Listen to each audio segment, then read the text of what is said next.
এই চিকিবিকি কারণে বানায় ফেললাম এই বেল্লা শরবত। আর বেলের শরবতটা একদম খেতে কিন্তু অমায়িক ছিল। বেলের শরবত। আসসালামু আলাইকুম, welcome back to my another blog. তো আজকে ছুটি হয়ে গেছে 5:30টায়।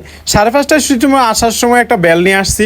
তো এই বেলটা দিয়ে আজকে একটা মজাদার একটা মানে শরবত বানানো যাবে। তো বেলটা প্রথমে ফাটাই নিছি। বেলটাকে জোস ফাটা ছিল, মানে জোস নরম ছিল। দেখেন কতটা নরম বেলটা। তো এই বেলটা আসলে একটু খায়া দেখলাম, বেলটা হালকা একটু মিষ্টিও ছিল। তো বেলটা সাইডে রাখলাম, তারপর নিয়ে নিলাম 1 বোল পানি। তো এর পানির মধ্যে একটা বেলের ফালা সবটুকুই দিয়ে দেবো। এখন একটা চামিচ নিয়ে ভালো করে এই সবটুকু বেলের ফেলা বার করে নিতেছিলাম। আর বেলের এই সবটুকু বের করা শেষ হয়ে গেলে এখানে কয়েকটা ট্যাং দিয়ে দিব।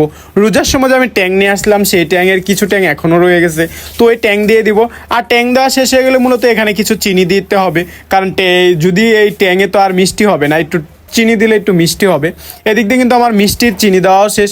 এবার কিছু লেবু কেটে নিতে হবে, যেহেতু গরম বেশি তার জন্য লেবুর সাইলেজ দিলে কিন্তু তোর মানে এই এই যে আপনার লেবুর সাইলেজ দিলে এই যে শরবতটা, এটা গ্রানটা ভালো হবে এবং কি শরীরের জন্য ভালো একটা এনার্জি ফিল পাওয়া যাবে।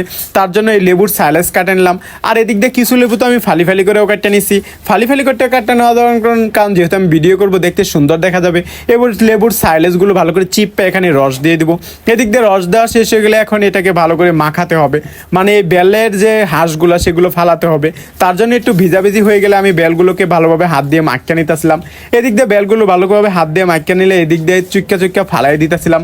তো আজকে বেলের শরবতটা দেখতে কিন্তু খুব ইয়ামিক হচ্ছে, মানে অনেক সুন্দর হলুদ হলুদ কালার হয়েছে। এদিক দেখেন বেলের শরবত পরিবেশন করার পালা।